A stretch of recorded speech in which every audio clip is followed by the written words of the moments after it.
3 days after my ex-wife married another man, she called me from a gas station, crying so hard I could barely understand her. I let the phone ring 4 times before I picked up. Not out of spite. I was just finishing my coffee, and for the first time in months, I wasn't in a hurry to fix anything for her. My name is Marcus Reed. I'm 46, born and raised in Spokane, Washington. Until last year, I was married to a woman named Renee. 15 years together, a craftsman house on the South Hill with a porch swing I built with my own 2 hands, and a dog named Scout, who somehow always chose her side of the couch over mine. Looking back, that dog knew something I didn't. Most people want me to skip straight to the divorce. I'm not going to do that. Because if I do, you won't understand why it nearly broke me, or why everything that came after felt like justice finally catching up. It all started on a Sunday morning in early spring, the year I turned 45. That morning, my heart nearly stopped on a footbridge 40 feet above the Spokane River. 3 weeks later, my wife tried to finish what my own body couldn't. One of those things almost killed me. The other one changed my entire life. I run a structural inspection firm called Reed Structural Solutions. We contract with the State Transportation Department, several counties, and private developers who need an honest answer about whether a bridge, a parking garage, or a pedestrian overpass is safe to use or one bad winter away from failing. It's not glamorous work. Hard hats, steel-toe boots, freezing mornings spent underneath concrete and rebar, while everyone else drives past without a second thought. Most of my reports sit in a filing cabinet collecting dust until something goes wrong. But that kind of work pays well, because there aren't many engineers willing to crawl under a bridge deck in a Washington winter. My share of the business cleared well over $150,000 a year, some years more. I drove a pickup that was older than some of my nephews, wore the same 3 flannel shirts on rotation, and kept a bank account Renee never once asked about. As far as she knew, I was just a guy in muddy boots making a modest living. I never corrected her. My father built that company out of nothing but stubbornness and a slide rule. And before he died, he gave me one piece of advice I never forgot. The moment money becomes part of the conversation, people start to change around you. He learned that the hard way with his own brothers. So I kept driving the old truck and let Renee believe we were comfortable, not wealthy. I met her at a wedding near Coeur d'Alene when I was 31 and she was 28. Her laugh cut across the reception hall. But what really caught me was how closely she paid attention. She noticed I ordered my steak medium instead of well done. She caught me humming an old song under my breath without realizing it. We ended up at the same table, and after a couple of drinks, she leaned in and told me I was the quiet one everyone kept glancing at. I asked her what I did for a living, and when I told her I inspected bridges for a living, she laughed and said it was the least romantic answer she'd ever heard at a wedding. I told her to give me time, that I knew plenty worse. She laughed even harder, and before the cake was cut, she'd already asked for my number. No woman had ever done that before. For the first 6 or 7 years, I genuinely believed she saw the parts of me that everyone else overlooked. Then somewhere around year 8, something shifted. 2 years into the marriage, she'd opened a hair salon downtown, and it did well enough. But steady was never quite enough for Renee. Her new circle of friends were married to surgeons and real estate developers, men who wore watches worth more than my truck. I remember the first time I really understood how she talked about me when I wasn't in the room. At a party, someone asked what I did for work, and before I could answer, Renee cut in and said, "Oh, he does something with bridges." Then turned right back to her conversation about someone's ski chalet. I stood there holding a warm beer, already forgotten. I told myself it was a one-time thing. It wasn't. The moment I realized something inside our marriage had actually broken came a few months later when my mother, Ruth, 72 years old, drove over from Coeur d'Alene with a casserole dish, offering to help me clean the gutters before Renee's book club showed up. Renee walked in, saw my mother's car in the driveway, and sighed loud enough for the whole street to hear. My mother, who never raised her voice at anyone, quietly said she'd stay out of the way. Renee forced a smile that never touched her eyes and said something about how tonight was supposed to be her space. 20 minutes later, my mother carried that untouched casserole back to her car and drove home. I asked Renee why she'd done that. She looked at me and said maybe if my mother came around less, we wouldn't keep having this argument. That was the first real crack. I didn't recognize it at the time, but cracks like that never close. They only spread. After that, we stopped being husband and wife and started acting like roommates splitting a mortgage.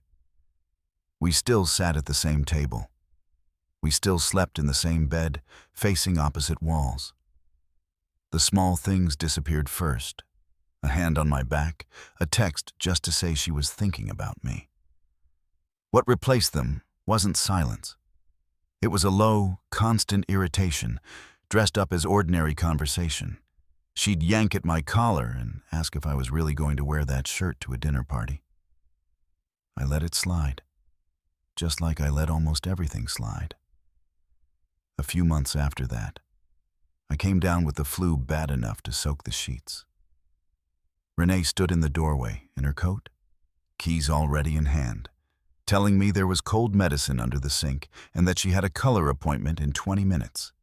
She told me to try not to make a mess and walked out. I lay there staring at the ceiling fan, wondering when the woman who used to bring me soup had quietly vanished without either of us noticing.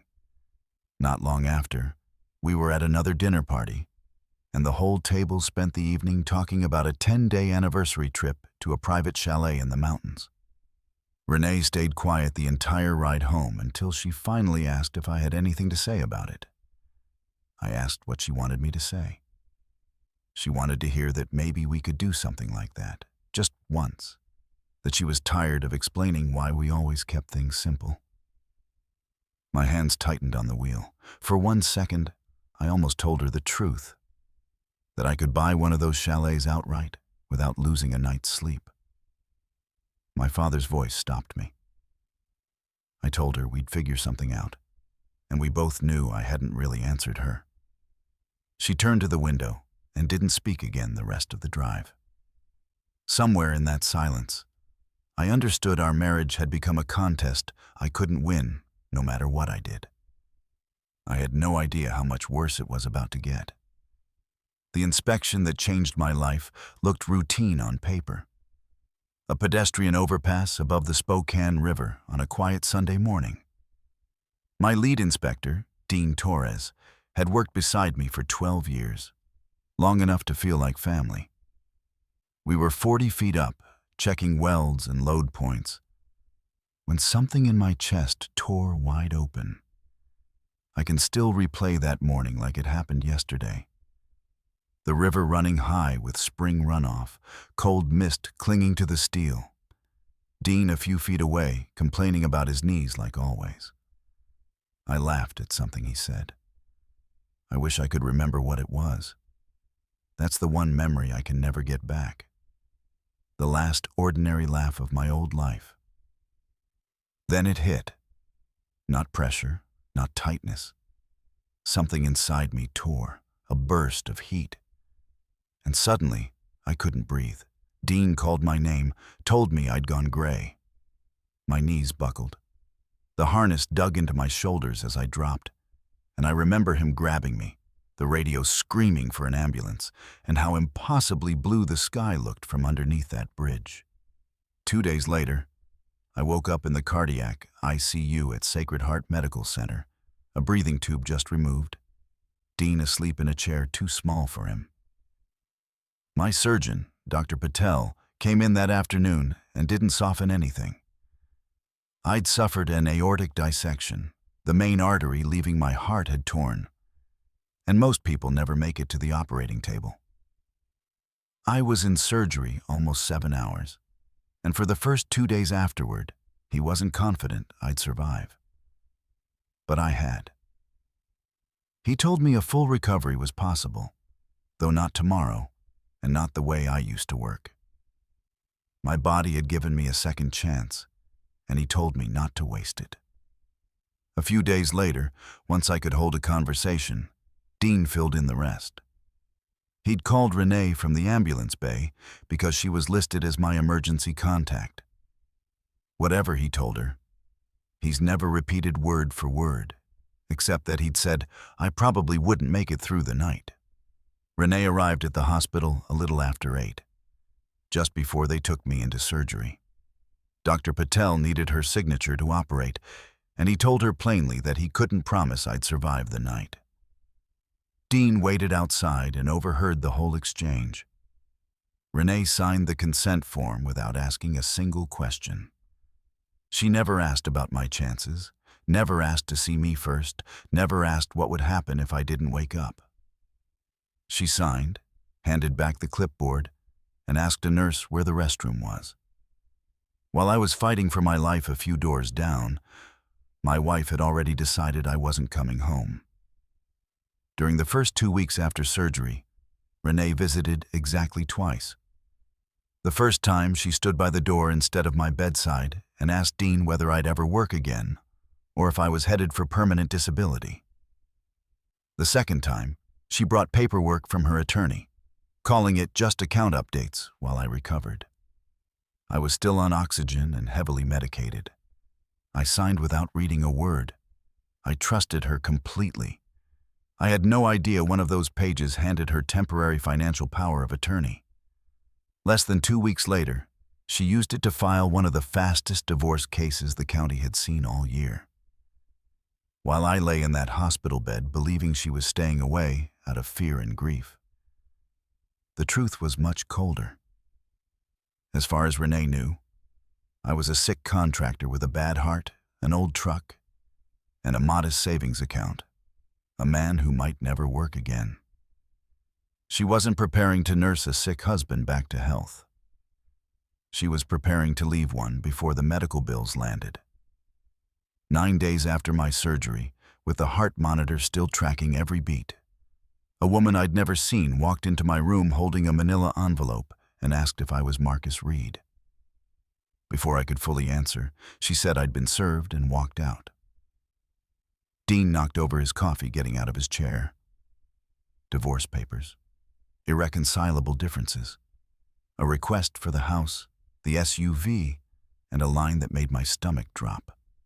An expedited hearing request because my medical condition, in her attorney's words, could delay the proceedings. In plain terms, she wanted the divorce finalized before I was well enough to fight, and before I was strong enough to start asking real questions about our finances. 14 years of holidays and shared memories suddenly looked very different to both of us in that hospital room. That afternoon, I called my attorney, Diane Castellano, who'd handled my company's contracts for a decade. She came straight to the hospital instead of talking on the phone, spread the divorce papers across my blanket, and asked exactly what I remembered signing while medicated. I came up empty. She already knew why. 2 accounts had been closed, and the title on my truck was already being transferred. She told me she'd handled plenty of ugly divorces, but never one filed against a man still hooked up to a cardiac monitor. She said the case was built on sand, since every document had been signed while I was incapacitated. And any judge who looked closely would see exactly what had happened. Right now, she said, Renee was betting I'd stay too sick to fight back. She was about to lose that bet. What Renee didn't understand yet was that she'd already decided I was a dying man with nothing left to offer. She wasn't ending a marriage. She was cashing out before the funeral. The divorce moved through the system fast, helped along by the simple fact that I was physically unable to show up during those first weeks. By the time I could sit in a chair without getting dizzy, Renee had legally gone back to using her maiden name. She walked away believing she'd won the house, the SUV, and everything 15 years of marriage had built. On paper, she had. What she didn't know was that Reed Structural Solutions was worth far more than all of it combined. The company held a rolling 5-year state contract worth millions over its lifetime. And because I'd always kept the finances private, Renee had never once seen the real numbers. She thought she'd taken everything.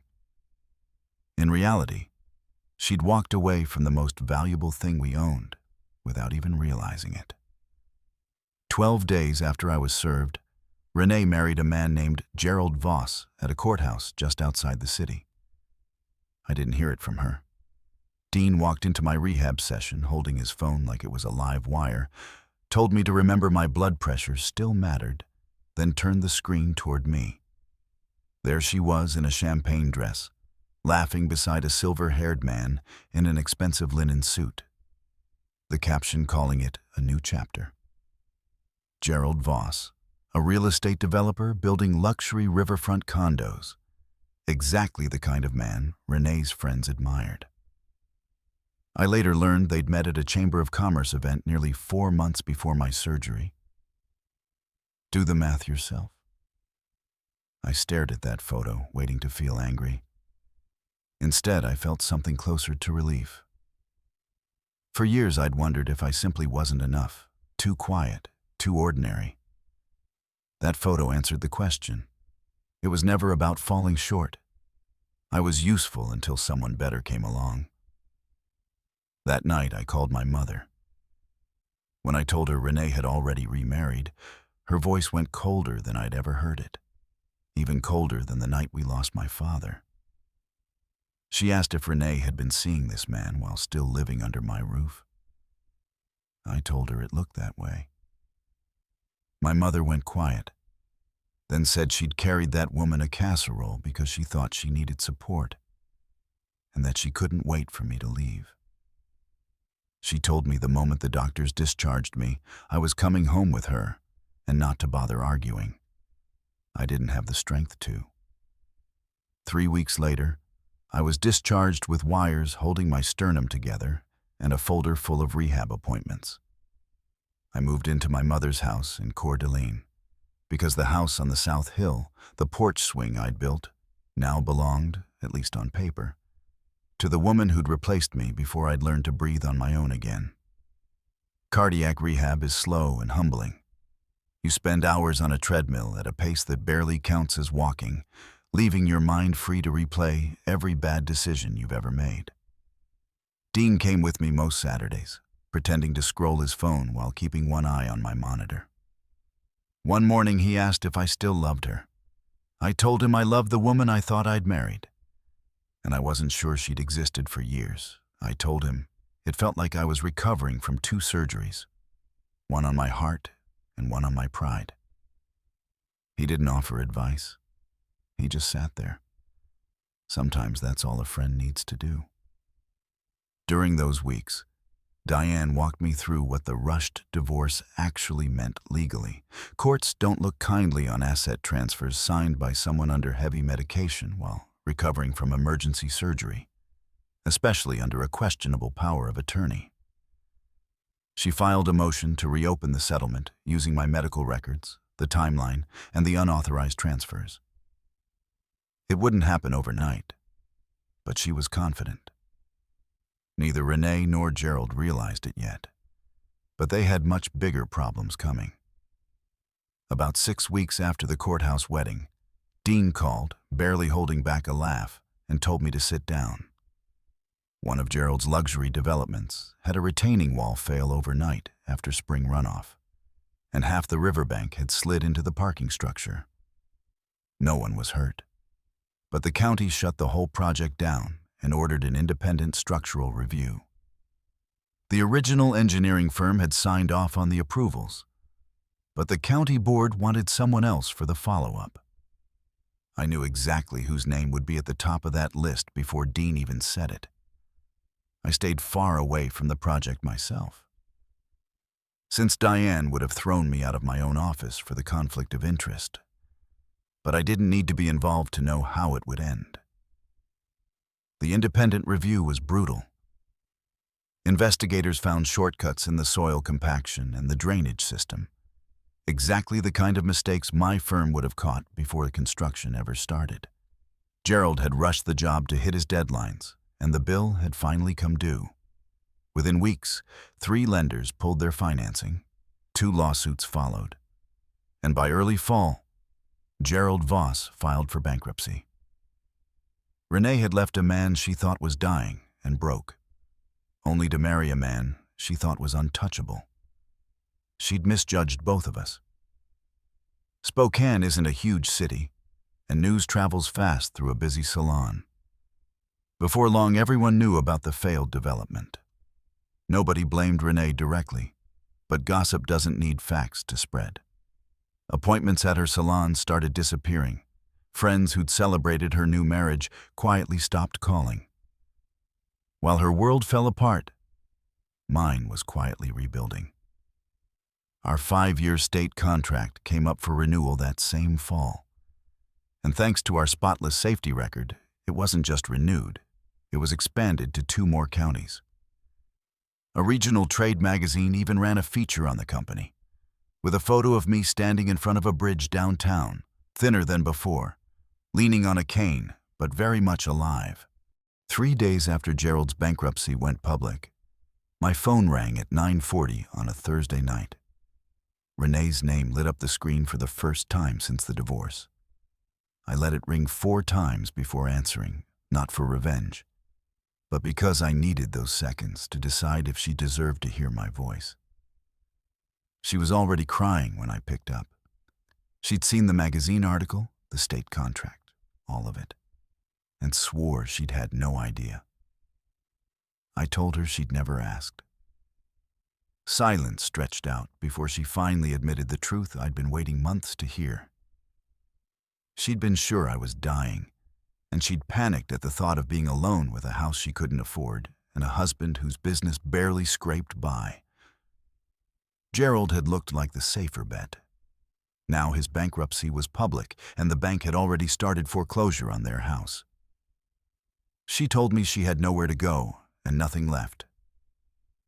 I sat on my mother's back porch, looking out at the hills, thinking about that porch swing I'd built with my own hands. She asked if I remembered how happy we'd once been.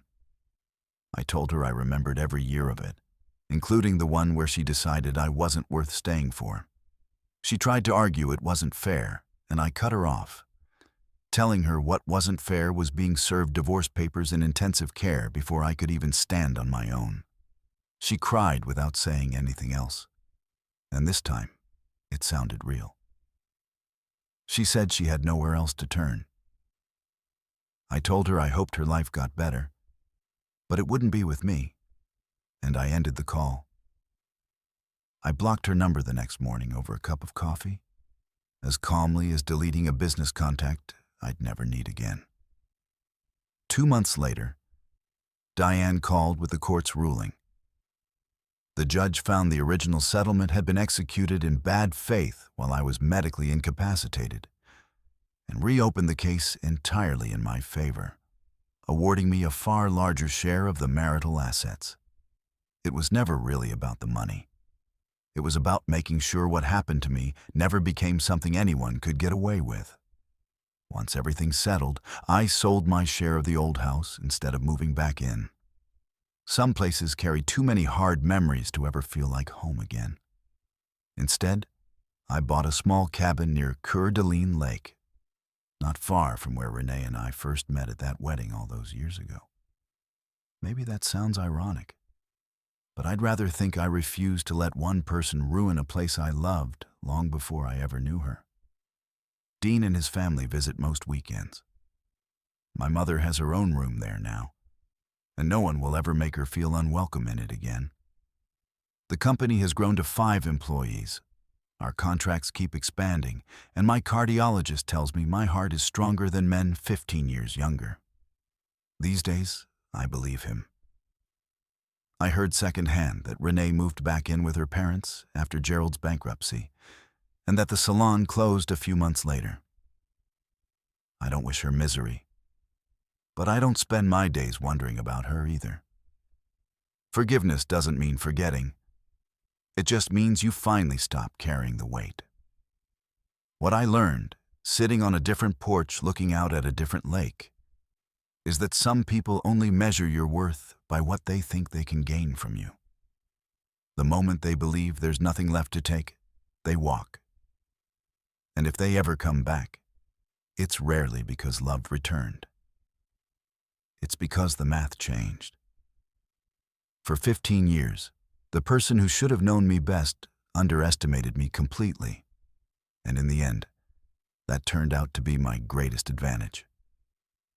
She never looked past the old truck and the worn flannel shirts. She built her whole future on assumptions, and after a lifetime spent inspecting structures, I can tell you that nothing built on a weak foundation stands for long. Last Saturday, Dean drove up with his family, and we grilled fresh trout by the lake while the sun dropped behind the mountains. My mother told one of her old stories about my father, and everyone listened like it was the first time they'd heard it. Scout, who came home with me after the settlement and remains the best thing I ever won in court, slept across my boots the whole evening. Dean asked if I still thought about Renee. Sometimes, I told him. Just not the way I used to. These days I don't think about what I lost. I think about how close I came to spending my whole life with someone who only ever saw my worth through a calculator. And I'm strangely grateful my failing heart exposed the truth before the rest of my life slipped away with it. I never needed her to see my value for it to be real. I only needed enough time to heal, rebuild, and find it for myself. If this story moved you, take a moment to like this video. Drop a comment with your thoughts, and subscribe to Aftermathtales for more real stories about betrayal, resilience, and the quiet justice that follows. Your support keeps these stories coming.